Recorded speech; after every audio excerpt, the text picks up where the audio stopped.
The following program presents principles designed to promote good health and is not intended to take the place of personalized professional care. The opinions and ideas expressed are those of the speaker. Viewers are encouraged to draw their own conclusions about the information presented.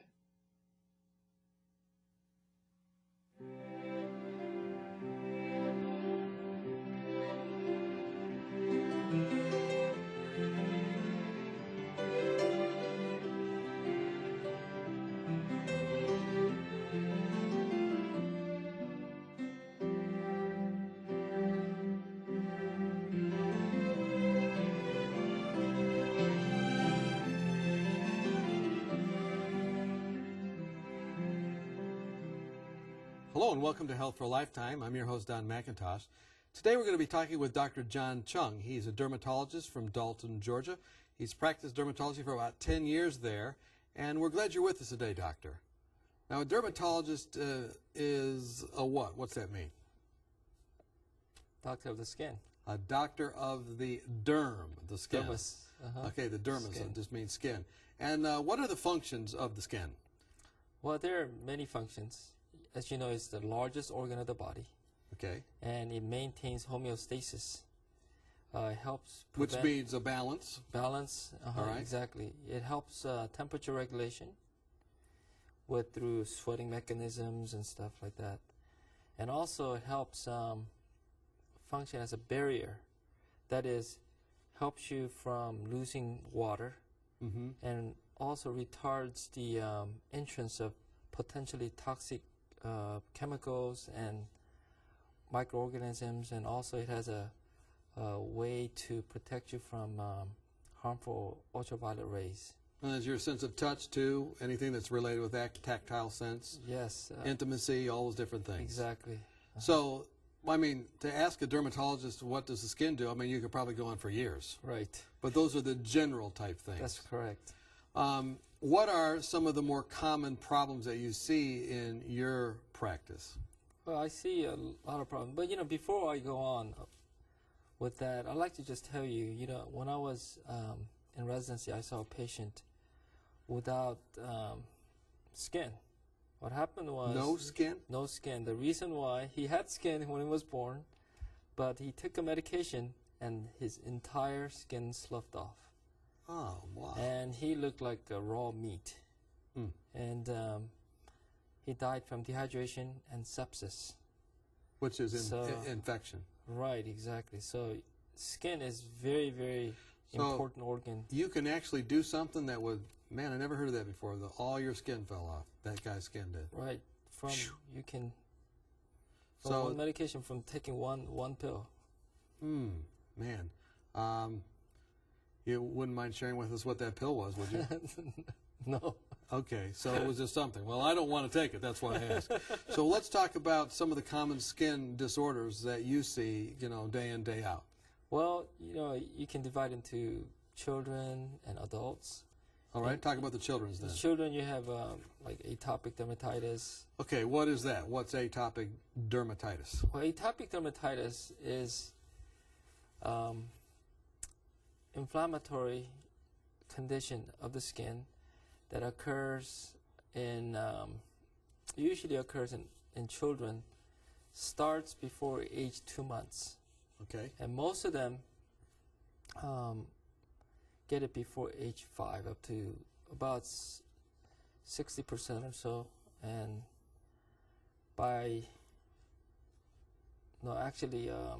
60% by age 1. Okay. And by age 5, you have about 90%.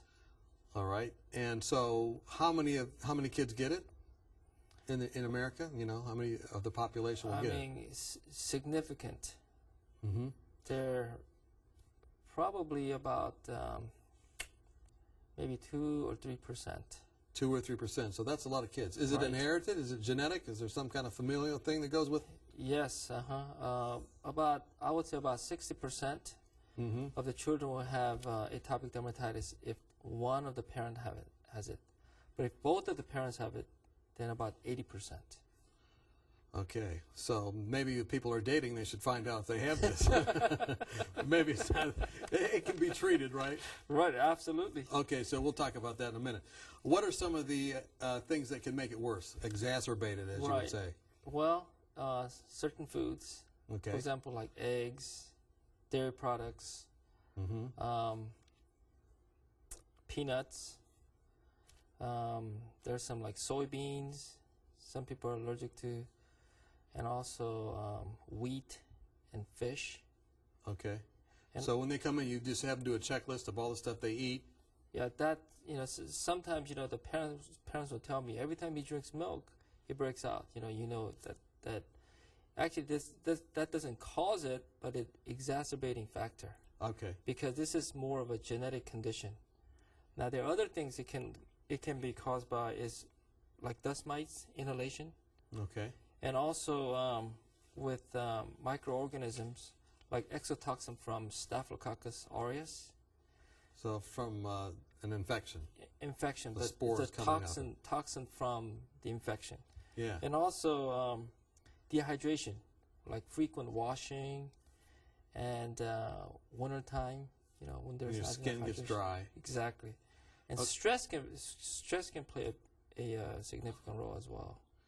So kids go through stress, one parent divorces another, something like that. You've seen them come in with things like this. Right. So what other problems is it associated with? If you get this atopic dermatitis, can it cause other problems? Well, it can be associated with other problems. Okay. Like asthma, hay fever, and there's something called pityriasis alba.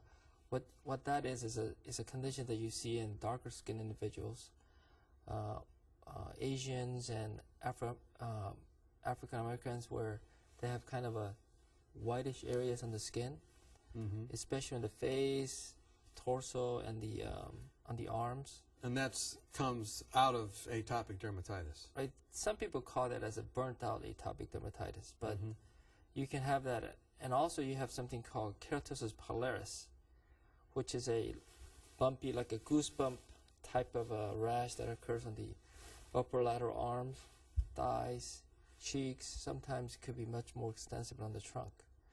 And also it can be associated with something called ichthyosis vulgaris, which is just a fancy term for very, very dry skin. And it can be associated with something called molluscum contagiosum, which we may be talking about it later on. And that is a virus, and a special wart virus that occurs in the area a lot of times, in the area of the damaged skin. Okay. And also common warts. And there is a lot of people have like fever blister. We call that herpes. And that can also be exacerbated by when you have the condition condition of atopic dermatitis. So what do you do when someone comes in, you diagnose them, they have atopic dermatitis, and how long is it going to last? Does it have a long life? Is it going to be forever? Is it going to be throughout their life? And what do you do for it? Well, usually they improve with time. Okay. But some people maintain that for the rest of their lives. Is that right? And you can't really tell when they come in. Right. The more severe it is initially, probably it will last longer. So what do you do to treat it? Well, main thing is hydration of the skin. Hydration. So fluids, liquids, and you just spray yourself? No. Actually, let's start with bathing. Bathing is much more moisturizing than shower. Okay, so don't just spray yourself. In other words, get in the tub. Right, get in the tub, all right. short, and make sure it's not too hot. You come out, and you can use a soap if you want. The type of soap that I like to use is a hydrating type of soap without any fragrance. So look for the type that has kind of some moisturizers in it and no scent. Right, moisturizing soap. And Okay. after that, use a good moisturizer. All right. And You could probably prescribe some of these things, or you can get them over the counter. You can get most of these over the counter. Okay. So when you do that, a lot of times you can avoid going to the physician. But once you come to the physician, you'll be prescribed some medications. For example, a topical steroid, and also there is something out there that is steroid-sparing agents, which act like steroids without much side effects. What about plant steroids? You know, lots of people have these now. You can get them in health food stores. Is that something that's good for this? Well, I wouldn't recommend it at this point. Because it's not really something, you don't know how much you're getting from it. Right, exactly. And so it's better if you're going to take something like that, have a physician involved. Because the type of steroids we give has exact concentration, and we know what side effects it may give. Well, let's switch gears for a minute. What about acne? I mean, lots of people probably that are kids come and talk to you about acne. That's maybe your #1 seller. Yes, acne is very, very common. And it's the inflammation of the something called pilosebaceous unit. That is pilosebaceous unit. What that is a hair and oil gland unit. Every time you have hair, you usually have oil gland associated or attached to it. Okay. Now, the common places that you have this is on the face and trunk. Now, you may not see much hair, but we call that villous hair or peach fuzz type of hair. That is where usually the acne is involved. So that somehow gets inflamed. Somehow, what happens? Well, it occurs after puberty.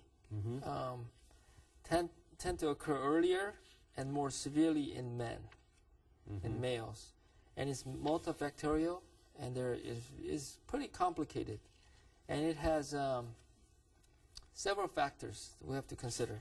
Number one is hormones, which is mainly the male hormones called androgens. Okay. And the other is bacteria. There's something called Propionibacterium acnes. Okay. And also abnormal keratinization of the hair follicle. And there also has to be a genetic predisposition. So say those again real quick. We have what is it again that we have there? The hormones, bacteria, abnormal keratinization, and genetics. So what's abnormal keratinization? Okay, let me try to explain this. What happens is, after puberty, the androgens, your hormones kick in, start stimulating stimulating the production of the sebum or the oil gland. Okay. So lot more oil is produced, which in turn causes excess amount of sebum, and bacteria that live in there loves to eat that, and it breaks down the lipids into fatty acids because the bacteria contains something called lipase. And these sebum and fatty acid combination, it causes there's something called keratinization that occurs within the hair follicle unit. That is, hair follicle itself produce kind of like something like skin, and it sheds normally. I see. But influence of these acids and bacteria, it causes these cells to, instead of being extruded, it gets sticky and gets stuck. And then everything builds up under it. Right, exactly. And then oil keeps on producing, and then eventually it kind of pops to the dermis. And your body comes and tries to get rid of it, and forming pus and inflammatory nodules. We're talking with Dr. John Chung. We're talking right now about acne. I'm sure you're going to want to find out how to take care of it, so join us when we come back.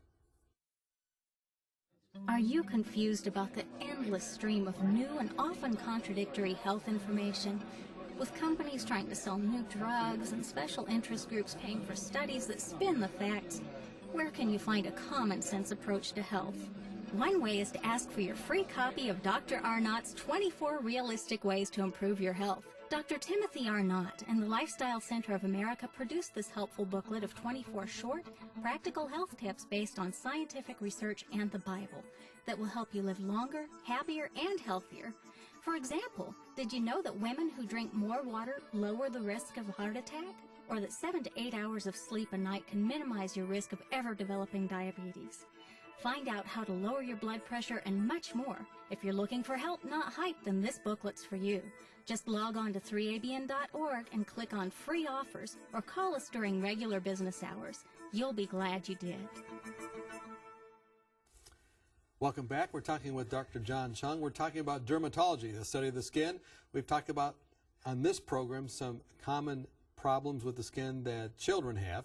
Right now we're talking about acne. When we left on the break, we were talking about what it was, how it happened, how it came about. And now we're going to ask Dr. Chung how to treat it. Let's say I come in with 15-year-old Donald, my son, and I bring him in and he is just embarrassed. He's got acne all over. And I'm saying, you know, we got a problem here. And then you're talking to him. Talk to me like you talk to him. What would you say to him, and explain it to us? Well, first of all, you know, we talked about the fact that it's due to hormonal control. So you'd talk to him about the hormones. Right, hormones, and the fact that, you know, you really can't control that. It's just natural. Usually it's everybody normal goes through it. levels. It's normal levels. Right. But the thing is, there's some studies show that milk, because it contains hormones, Okay. and stress, and people, you know, not in your son's case, but in females around their periods, Okay. their androgen levels tend to go up, and during those times there is exacerbation of acne. So you'd probably say, hey, you know, if you're hitting the dairy or the milk, you might want to knock that off. Exactly. And Go to should he soy milk. go home and scrub his face, get out a Brillo pad or something, and try and get it off? Absolutely not, because it doesn't work. No matter how much you scrub, that is going to happen. It may actually make it worse. It leads to more scarring. But you know, I always tell them something. You know, that is, you have to give them hope. You know what I mean? Because you don't see, first of all, you don't see acne in 5-year-olds or 95-year-olds because the hormone levels are low at that time. Okay. So when they become 95, you know, you can tell them that their acne will go away. Absolutely. I'm sure that would be comforting. That's only like 80 years away. So are there certain kind of soaps or different things they should use, or is it just what? They take the dairy and the milk away and then just wait? Well, there's some medications, but before we talk about the medications, we need to talk about some other things that may be associated with different types of acne. Okay. Can we do that? Yeah, sure. Go ahead. Okay. What could be some different types of acne? Well, you know, there is acne that occurs in females Okay. that is associated with male pattern hair growth called hirsutism. Okay. They may or may not have irregular menses, Okay. and sometimes they have weight gain. You call that polycystic ovary syndrome. Okay. So if you have that, People like that, they need to see an endocrinologist or their OBGYN to have it worked out. And also, there's something called acne conglobata, which is a very severe form of acne, occurs more commonly on the trunk. okay. And there is another form of acne called acne fulminans. Now, this is a very severe form of acne. This is the most severe form of acne. Fulminans, like it fulminates, it Yes. goes all over the place rapidly? Absolutely, it's very, very. It usually occurs in young males between about 13 and 17. Acute onset, very severe cystic acne with pus formation, and there's ulceration involved. And there is malaise, fever, joint pains, an elevated white count, and many times they need to be hospitalized. You know, can you Because imagine? all that infection might get into the Yes. bloodstream and really make it You a can, problem. people actually can die from this. And can you imagine, you know, you come out of the hospital and they go, did you have a heart attack or a stroke or what'd you have? No, I was in for acne. So acne can be severe, you know, it's not just, Right. Right. So, yeah, you'd have to explain it's the severe type, the fulminating type, and then everyone will get quiet. Right? Right. No, we can talk about treatment now. Now, yeah, so what do we do to treat it? We said we do not try and scrub it off. That doesn't work. Right, We've absolutely not. already said get rid of the dairy products, try that, those different things. But what else do we do? Okay. You can get rid of your parents, you know, genetic predisposition, but that's not going to work. That's not going to work because you're already there, okay? Now, You have 3 major types. Actually treatment? four. Oh, 4. One is antibiotics, topical or oral. Okay. The other is something called benzoyl peroxide, Mm-hmm. topical, and the other is retinoids. Retinoids. Now, these things in combination work the best, not just by itself. So take an antibiotic like what they used to give when I was a kid, tetracycline. Do they still do that? Yes, tetracycline is a common thing, and also Any probably one of the- dangers with that? You always have you always can have side effects, Mm-hmm. but it's fairly safe. But you have to take it on an empty stomach, and most dangerous part about this is not becoming pregnant. I Okay. emphasize that even to males, Mm-hmm. not becoming pregnant, because they can always share with a female. Okay. They need to know the fact. All right. And also there's something called minocycline that you can take that a couple times a day or once a day, depends on their severity. Mm-hmm. And with that, you can have sometimes dizziness Mm-hmm. associated with it. And So among all other of these problems. things, the antibiotics, there's upsides and downsides, Right. potential downsides. So what I try to do is give them, if they need to, oral antibiotics, but I try to taper them off the oral antibiotics as fast as possible. But I try to use them. 7, maintain 10 them. days, Oh, no. 2 months, 3 months? Few months, depends on how they respond. Okay. But my mainstay is the topical medications. Okay, so you've got So- some kind of creams or something you give them? Right. Topical medication, benzoyl peroxide product, and retinoid product like Retin-A and different So things. if the acne is really, open sores and stuff, you probably don't use the topical, yes or no? Yeah, you can. You can. But you really need, unless it's very mild, I usually like to use some type of oral antibiotics. And in females, you can use estrogen products, Okay. birth control pills with high estrogen content. Mm-hmm. Now, there are patients who are recalcitrant to conventional therapy Mm-hmm. and very severe acne, and I go straight to something called Accutane or isotretinoin, Mm-hmm. and that is probably the best and revolutionary way of treating acne. It's been around for some time, but And it's not an antibiotic, it's not a cream, but it's something else. it's a form of vitamin A. And would most dermatitis know about that, or are you special in that regard? Well, most Most would almost know. every- most Okay. physicians know about that, but that is very, very effective. But it has some side effects Okay. that we have Vitamin to be aware A therapy has some side effects. of. Well, Accutane, not Accutane. vitamin A, because vitamin A and Accutane is slightly different from vitamin A. Okay. Now, number one is dryness. Every single person who has gone through Accutane, they'll tell you one of the worst side effects is dryness, because what it does is dries out the oil gland. That's where the Right. cause is, and also it can increase your triglyceride level. Oh, so And you it got to can- be careful. Yeah, so we monitor their blood levels, Mm-hmm. and you have when it goes up to over 800 or so, you have to worry about pancreatitis. Wow. Associated with So that. it's, although that's why you use it last. You use other things because these are some very risky side effects. Then. Right, and absolutely not to do while on Accutane is pregnancy. It can cause very severe birth defects. I see. You got to be very, very careful about that. So these are the treatments for acne. Anything Right. else? That's Those pretty are much major- okay. Let's go on then and talk about common warts. And we got about 3 minutes left in the program, so let's talk as much as we can here about warts. Well, What about them? People- How do you get them? people think they're from frogs. Actually, I'm just kidding. That's what sometimes people think. A lot of people That's think an so. old wives' tale. Yeah. But it's it's a virus that you get it from other people, other kids. And so you give antiviral medication. You got creams. What do you do for them? Well, there are several ways. One is freezing them. The other is actually burning them off. The other is cutting them off. But I would not recommend that. But one of the best treatment at this point is something called candida antigen injection right into the wart, and about 70% of the people respond. Should you try and take your own warts off at home? Yes, you can. And you know, wart is a very funny thing because a lot of times they respond even without any treatment.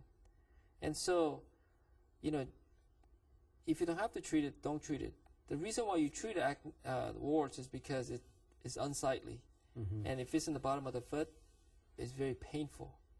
Now, the other thing is, you know, if you're a criminal, you know, you're going to have a hard time with your thumbprint, you know what I mean? When you, when you do your, if it's on the, it's on your there, thumb, right. you know what I mean? So you got to get that out. Get that out. Yeah. Well, I think they have other ways to track criminals now besides warts, probably DNA and whatnot. But that's interesting. Well, okay, so that gives us kind of an overview of warts. You know, you see a lot of patients, I don't know, hundreds of patients come through your clinic every day. You're in the room only for a brief moment, many times, just to say a word and look over this or that. How do you, as a Christian physician, you're part of the Adventist Medical Evangelism Network, how do you, as a Christian physician, give that caring touch of Christ to the patients you see just briefly? Maybe they're just coming in to get checked. Well, being kind and also touching them. I like to touch all my patients. Even though they have a skin problem, you touch them, and right. Very important. Just don't touch the warts, or you know. But right. But touch them, and sometimes I pray with them. Depends on their need. I don't pray with all the patients, but when the Spirit leads, that's when I. And as a result of working, especially with kids, what's the hardest? Is it most difficult to talk to the children or to their parents? Well, probably parents. But you know, treatment, when you actually treat, you know, the children are very, very scared and they cry, but at the same time, the parents want to know what's going on and try to explain, and dealing with all that, you know, is kind of difficult. So this is, you know, sometimes some of the things we talk about sometimes are seemingly a little funny, but they're really not if it's happening to you. It's kind of like, you know, this is happening to me, and so I'm sure, you know, I used to work in an emergency room, and we'd see lots of different people come through with different things, and try and be as helpful and direct as possible, but, you know, let them know they're appreciated. I can tell you're that type of doctor. Thank you so much for talking with us today about some of the common skin problems with children. We didn't cover them all, but we'll maybe talk about some more future program. And thank you for joining us today on Health for a Lifetime. Some really practical things today. And it's good to know that we have dermatologists and frontline that can go past the frontline defenses. We hope that today's program will give you skin health that lasts for a lifetime.